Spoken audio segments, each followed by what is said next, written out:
Bonjour à tous et merci de nous retrouver sur France 3 Limousin pour votre émission Dimanche en politique. Ce matin, on va se poser des questions avec l'un des philosophes français les plus réputés au monde. Il s'appelle Bruno Latour. Il participe à un projet à la fois scientifique, artistique et politique à la Mégisserie de Saint-Junien. On en parle juste après le générique.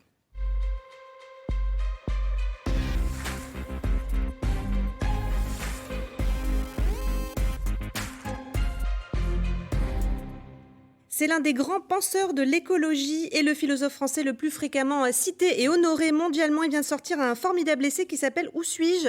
Leçon du confinement à l'usage des terrestres ». Il participe à un projet scientifique, artistique et politique à la Mégisserie de Saint-Junien avec des habitants de la Haute-Vienne. Bonjour Bruno Latour. Bonjour. Soyez le bienvenu sur le plateau de France 3 Limousin. Merci d'être avec nous ce matin. Merci. Entre crise sanitaire et changement climatique, on va se demander s'il y a encore des raisons d'espérer avec vous dans cette émission. Je vais vous présenter quelques mots pour les téléspectateurs qui ne vous connaîtraient pas. Vous êtes donc philosophe des sciences, anthropologue, sociologue, professeur émérite également associé au Media Lab de Sciences Po à Paris. Vos livres sont traduits dans une trentaine de langues et le dernier fait partie des meilleures ventes, c'est celui dont je viens de parler. Il s'intitule « Où suis-je ? Leçon du confinement à l'usage des terrestres ». C'est un essai passionnant, accessible et parfois drôle, qui pose des questions à la fois essentielles et vertigineuses. Vous l'avez dédié à votre petit-fils et vous avez choisi cette forme du conte philosophique. Pourquoi cette forme-là ? Je suis content que vous le trouviez drôle, parce que le sujet ne l'est pas tellement. Parce qu'il faut que nous approprions toutes ces questions qui sont assez redoutables, comme le titre de votre l'émission le dit. C'est-à-dire le confinement, c'est une tragédie, et la question climatique aussi. Donc il faut, disons, absorber la nouvelle et en même temps se rendre capable de résister et surtout d'agir sans être aussitôt désespéré et se mettre sous sa couette en attendant des jours meilleurs. On aurait tendance à avoir envie de faire ça. On va revenir sur ce confinement, Bruno Latour. On va avoir quelques images de cette époque à Limoges où la ville était vide. C'était une expérience mondiale vécue simultanément par des milliards d'individus. Est-ce qu'on peut parler à ce moment-là d'une conscience planétaire qui naîtrait à ce moment-là ? Curieusement, on avait avant la globalisation qui nous donnait une conscience planétaire un peu dure, puisque ça veut dire que beaucoup des usines dans lesquelles on travaillait s'en allaient. En même temps, on avait des produits qui venaient de partout. Tout ça s'arrête d'un seul coup. Et une autre conscience planétaire se met en place, mais qui est produite par un petit virus qui, lui, est tout petit et saute de bouche en bouche sur l'ensemble de la planète en quelques semaines, disons. Donc, il y a une autre expérience de la globalisation, et c'est cette expérience de la globalisation avec un nouvel être un peu plus, disons, vivant, même si on ne sait pas si un virus est effectivement vivant ou pas, que j'ai voulu capter, en quelque sorte, parce que c'est un bon contraste avec la globalisation d'avant. Est-ce que ça veut dire qu'on a déjà tous changé sans s'en apercevoir ? Non, parce qu'on va revenir un peu, et en même temps, je l'espère un peu, à ce qui se passait avant. Mais quand même, ça a jeté un doute sur beaucoup d'activités qu'on avait. Ça a ajouté un doute sur les capacités de l'État à s'occuper de nous. Disons. Nous protéger. À nous protéger. Ça a jeté un doute sur l'écologie au sens large, c'est-à-dire comment ça se fait que ces virus sont capables de se répandre partout. Un doute assez profond sur notre système de santé. Est-ce qu'il est efficace ? Est-ce qu'il est adapté à ce genre Un doute sur l'économie aussi, parce que brusquement, des choses qui étaient impossibles deviennent possibles, et inversement, des choses qui étaient possibles ne le sont plus. Donc je pense quand même que c'est une expérience, c'est pas à l'échelle d'une guerre, mais disons, pour ceux qui ont mon âge, depuis, la guerre d'Algérie, je ne crois pas qu'il y ait quand même d'expérience aussi douloureuse et en même temps pédagogique, en quelque sorte. On apprend quand même beaucoup de choses. Ou en tout cas, si on n'apprend pas de choses de cette crise, c'est vraiment très dommage. Au moment du confinement, vous avez publié un article sur le site AOC où vous posiez un certain nombre de questions, comme quelles sont les activités maintenant suspendues dont vous souhaiteriez qu'elles ne reprennent pas. Vous, qu'est-ce que vous répondriez à cette question-là ? Moi, j'ai toujours eu beaucoup de peine à répondre à cette question, mais ça a beaucoup intéressé les gens parce que brusquement, comme on était confinés, pour certains, les privilégiés restaient chez eux et les autres étaient confinés, étaient obligés de servir ou d'aider ceux qui étaient chez eux. En tout cas, on s'est mis à réfléchir qu'est-ce qu'il faudrait modifier dans l'économie. Les fameux essentiels et non essentiels. Dans la répartition, oui. Et à chaque fois, ce débat sur ce qui est essentiel et pas essentiel, il est quand même très intéressant. C'est-à-dire, on revient à un débat sur les valeurs et la distribution des valeurs, et pas simplement sur les coûts. Et ça, c'est ce changement-là, je pense, même si le questionnaire d'AOC, c'était un peu un moyen de s'occuper aussi pendant le Covid, c'est quelque chose de trop léger. Parce que ce qui est intéressant dans le questionnaire, c'est quand on le refait. Parce que les premières idées qu'on a... Au fur et à mesure du temps. Oui, parce que les premières idées qu'on a, on dit peut-être qu'il faudrait supprimer les croisières ou je ne sais pas quoi. Tandis que le deuxième, quand on recommence, on se dit oui, mais attends, qu'est-ce que je fais maintenant des gens qui n'ont plus le travail dans les croisières? Qu'est-ce que je fais d'eux?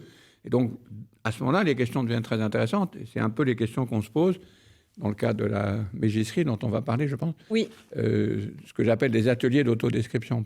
C'est là où la notion de territoire à décrire dans le cadre du Covid devient très visible. C'est ça qui m'a intéressé dans l'exercice de l'atelier. On va en parler dans quelques instants. Avant, je voudrais vous faire réagir à cette citation de votre livre. Tout se passe comme si le confinement imposé par le virus pouvait servir de modèle pour nous familiariser peu à peu avec le confinement généralisé imposé par ce qu'on appelle d'un doux euphémisme la crise écologique. Vous voulez dire que c'était une répétition générale, en quelque sorte? C'est une façon un peu perverse, je reconnais, d'utiliser le premier confinement, celui qui nous met chez nous. Mais en même temps, il y a bien un deuxième confinement. On est à l'intérieur des limites planétaires. Ce que les scientifiques appellent les limites planétaires, ça veut dire qu'on n'est pas dans un espace infini dans lequel le développement mondial pourra continuer. À l'échelle où on l'imaginait quand on croyait que tout le monde allait se développer à l'américaine, disons. Et donc, on découvre, à l'occasion de ce premier confinement, un deuxième confinement, cette fois-ci à l'intérieur des limites planétaires, à l'intérieur duquel il faut essayer de loger nos projets d'émancipation et nos projets de développement. Et ça, c'est une question politique effarante par sa difficulté, mais qui est en même temps impossible à éviter.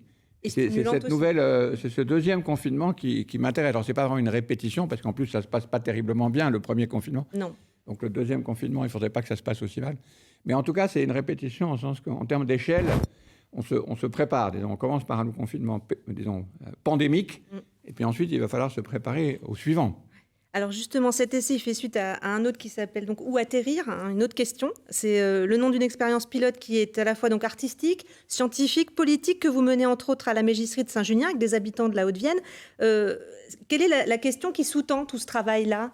Est-ce que vous pouvez décrire votre territoire, non pas simplement où est-ce que vous êtes, au sens du GPS. Bon, on est dans la Haute-Vienne, on sait à peu près où on est. Mais si on pose la question, qui était d'ailleurs aussi la question du questionnaire aussi, mais qu'est-ce qui vous permet de subsister? Et qu'est-ce qui, dans ces questions de subsistance, est en quelque sorte menacé?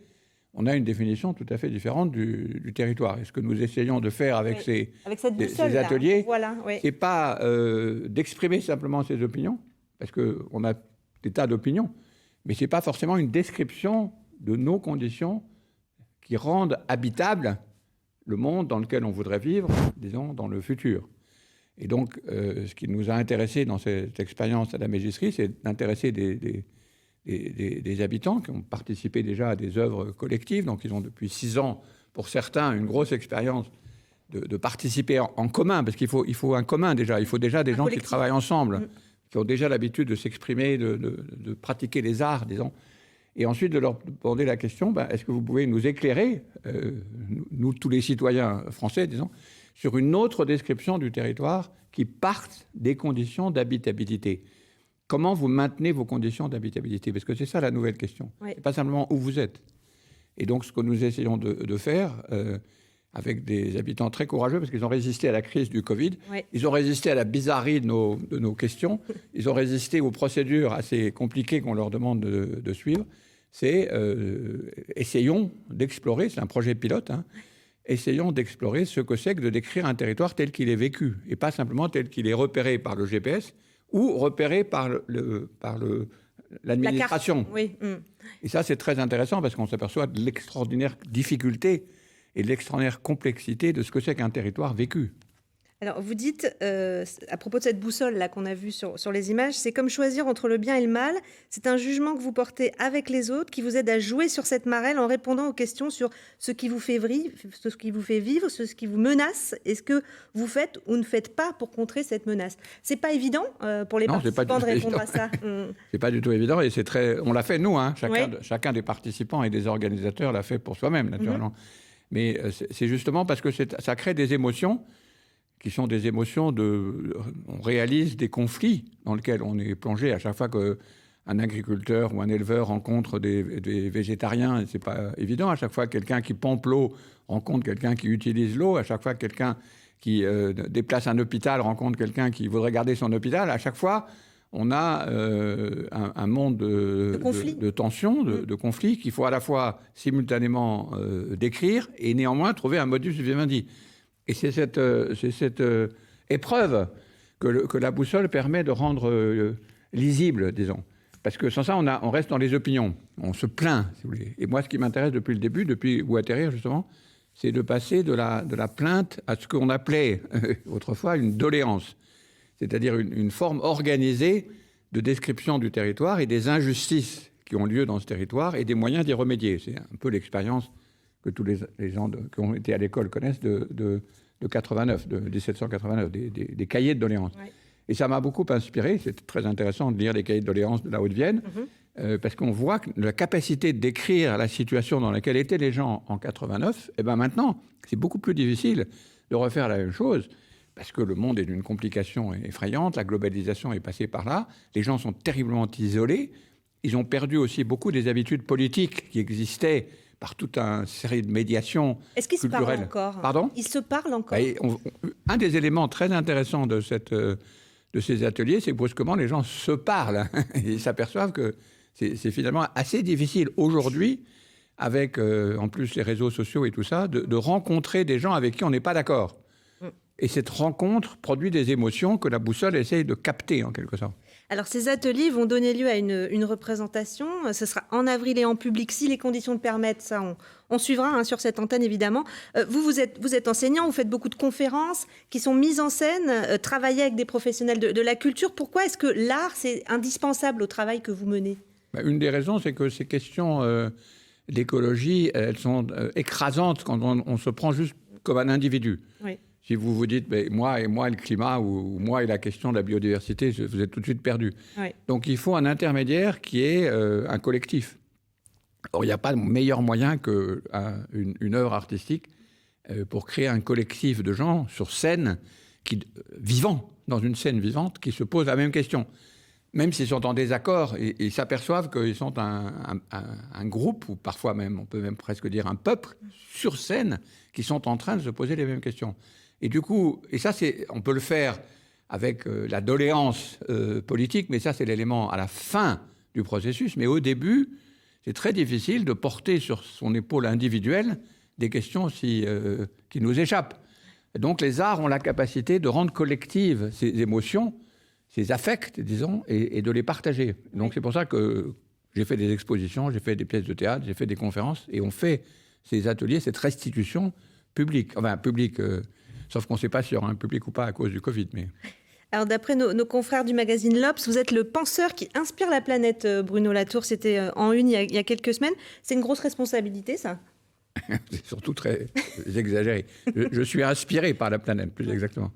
Et c'est vrai que la question de l'arrivée de la planète dans la politique, c'est un problème qui m'intéresse depuis une quarantaine d'années et qui est assez compliqué à faire rentrer. Parce qu'avant, on avait la planète et puis on avait la politique qui était dessus. Mais il y avait un truc qu'on n'avait pas à s'occuper, c'était quand même du sort de la planète. On s'occupait du sort de paysages, des villes, des humains, disons, en gros.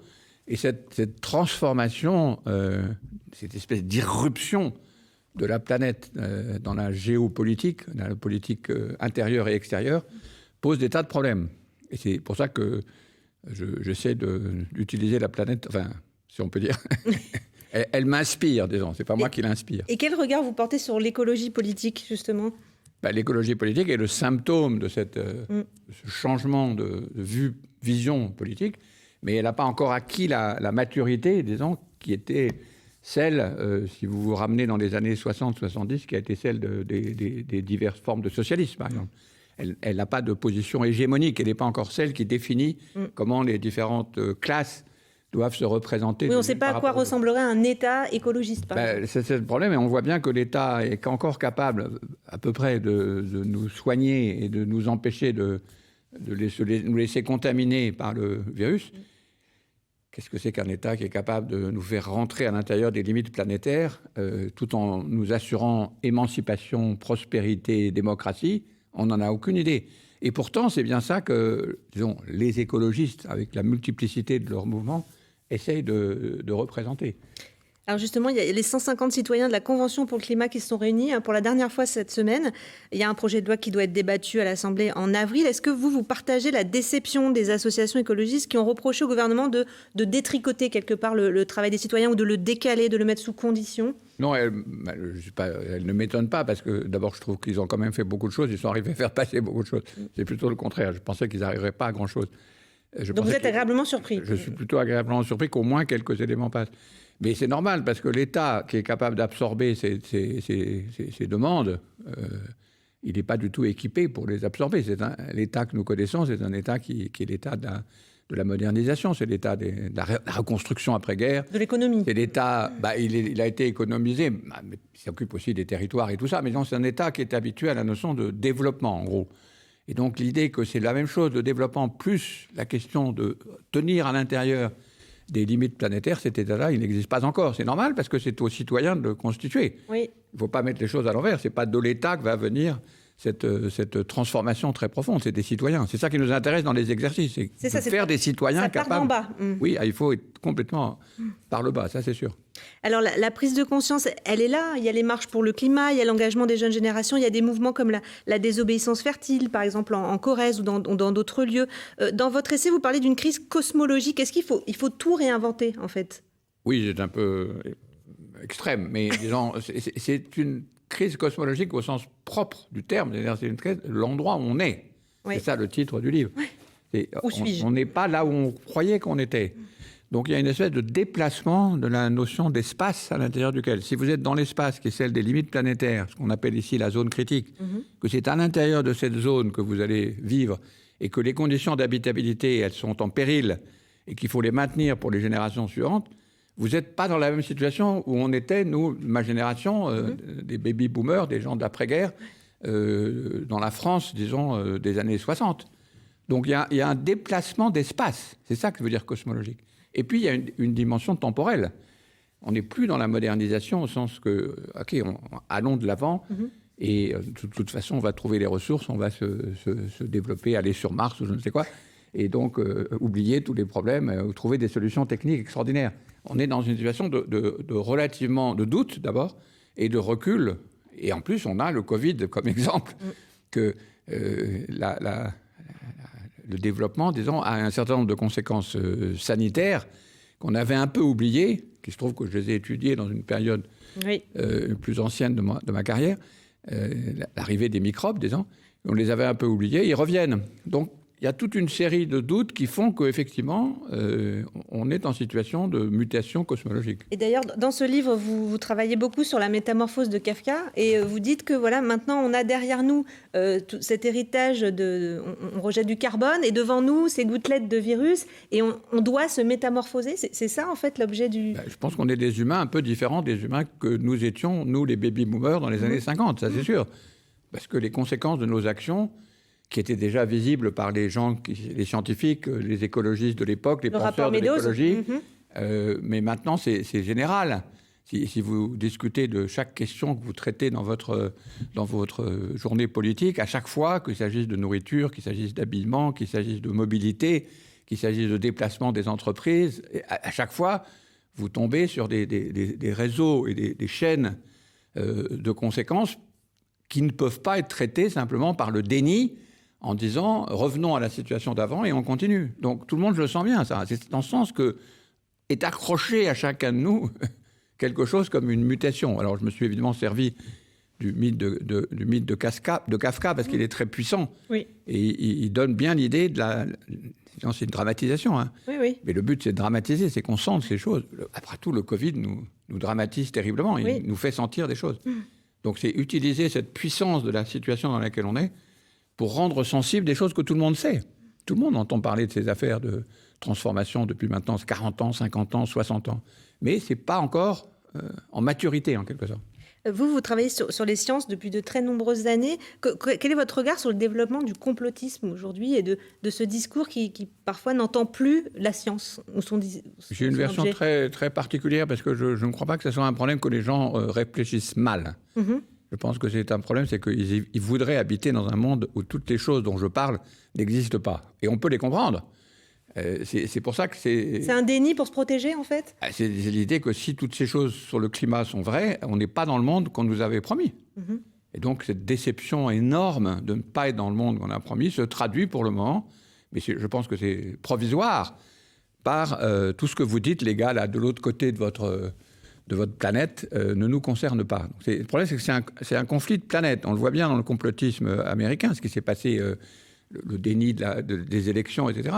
C'est pas des problèmes cognitifs.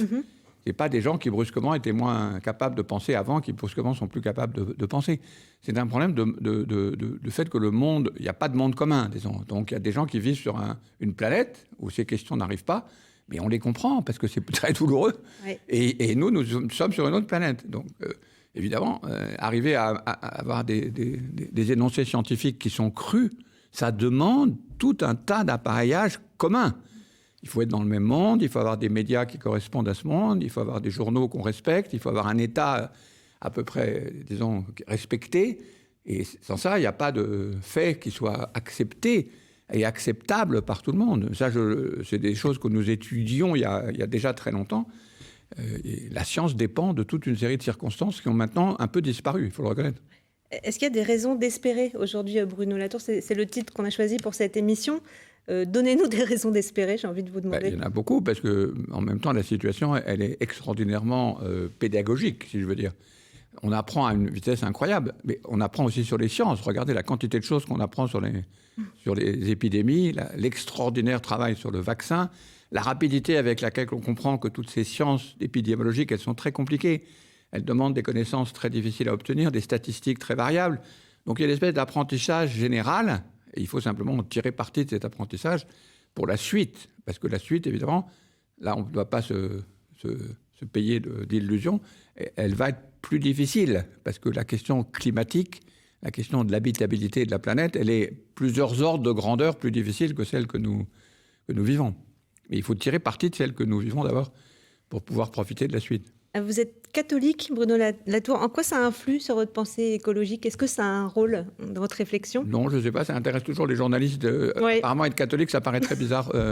Il fut un temps, il y avait beaucoup de catholiques. Mais vous en parlez bien aussi. Enfin, j'ai lu des interviews où vous en parlez, c'est intéressant. C'est un problème important parce qu'il se trouve que la question écologique doit être partagée par des tas de groupes et à un tas de niveaux d'émotion et d'affect, oui. Et que les affects religieux sont d'une importance énorme. Et je ne crois pas qu'on pourra absorber, disons, l'ensemble des gens qui s'intéressent à la question écologique sans s'y intéresser les religieux, pas simplement les chrétiens.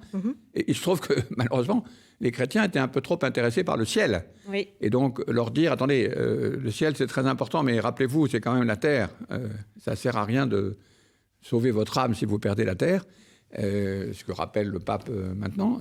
Je pense que ça fait partie des alliés de la question de l'écologie politique. Et ça serait dommage de dire, du moment que c'est des catholiques, on ne va pas s'intéresser à ce qu'ils disent.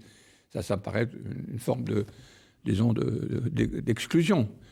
Il faut s'intéresser, mais il faut aider aussi les catholiques à revenir sur terre. Et ça, c'est pas si facile. Je le sais par expérience. Et vous parlez de cette encyclique Laudato Si de 2015 du pape François, qui est un des textes pour vous les plus aigus sur la question climatique? Il a dit ce que les écologistes disaient, mais vaguement, alors que lui le disait clairement. La question de la sociale, disons, et la question de la terre, c'est la même question. Et il se trouve que c'est le pape qui l'a dit. C'est pas les ténors de l'écologie politique ou du socialisme. Donc les socialistes parce qu'ils étaient dans la production plus que dans la question de la terre, et les écologistes parce que toutes les questions religieuses les effraient. Mais en même temps, il se trouve que s'il n'avait pas écrit cette encyclique, je m'y intéresserais évidemment moins. Mais il se trouve qu'il a écrit et que le cri de la terre et des pauvres, finalement, c'est une assez belle définition de la situation dans laquelle on se trouve. Alors, je disais, vous êtes traduit dans le monde entier. Est-ce que vous êtes consulté par le monde politique aussi? Non, j'ai des amis écologistes nombreux, mais non, je suis pas. Chacun doit suivre son métier. Mais en même temps, je pense qu'il n'y a pas de mouvement politique qui n'ait été accompagné par un gros travail de réflexion philosophique, juridique, sociologique, etc. Et ce travail est fait par une multitude de jeunes chercheurs. La France est finalement pas du tout mal placée. Il y a énormément de gens intéressants qui travaillent sur toutes ces questions. Et donc, si je fais quelque chose, c'est de stimuler, disons, ou de rassembler parfois les gens qui travaillent sur ces questions. Parce que sans réflexivité, sans travail intellectuel, regardez l'immense travail qui a été fait par les socialismes depuis le milieu du 19e siècle. C'est colossal, le travail de réflexion. Il faut un travail à peu près équivalent. Et malheureusement, il n'a pas encore été vraiment fait. Parce que la question, encore une fois, de l'arrivée de la planète dans la politique, c'est un sujet énorme. Et dernière question, vous dites que le droit doit évoluer, notamment le terme d'écocide qui est en train d'arriver dans le débat et qui va arriver en justice. Ça, c'est un enjeu important. L'écocide est très important. Le droit, en général, est très important. Il est là depuis très longtemps. C'est-à-dire, il y a très longtemps que les juristes sont très en avance sur ces questions. Les juristes sont de grands inventeurs de fiction juridique. Et donc, ils n'ont eu aucune peine à y introduire. Mais la question juridique la plus importante, c'est ce que c'est que l'État. Qu'est-ce que c'est que l'État qui prend en compte les conditions extérieures qui lui permettent de vivre. Et là, il y a une question juridique et géopolitique qui n'est pas simplement la question de l'écocide ou de la reconnaissance des rivières ou de la reconnaissance des glaciers, etc., la personnalité juridique, comme on dit, mais une question plus fondamentale encore, qui est complètement juridique, c'est quoi le droit d'un État qui commence à se dire qu'il doit être l'État non seulement des gens à l'intérieur de ses frontières, mais aussi de l'État de ceux à l'extérieur de ses frontières qui lui permettent de vivre. Et là, il y a une question extrêmement difficile. C'est là où la question d'ailleurs des régions devient très intéressante. La question de la re-régionalisation, disons, du cadre des États-nations. Et évidemment, l'autre question capitale qui est pour nous, en Europe, qui est celle de la dimension européenne. Donc là, il y a un énorme chantier. Ça fait partie des raisons d'espérer. C'est que là, tout devient vraiment intéressant. Merci beaucoup Bruno Latour, ce sera le mot de la fin. Merci d'être passé sur le plateau de France 3 Limousin. C'est la fin de cette émission que vous pouvez revoir en replay sur notre site internet. On suivra évidemment le projet que vous menez à la Mégisserie de Saint-Junien.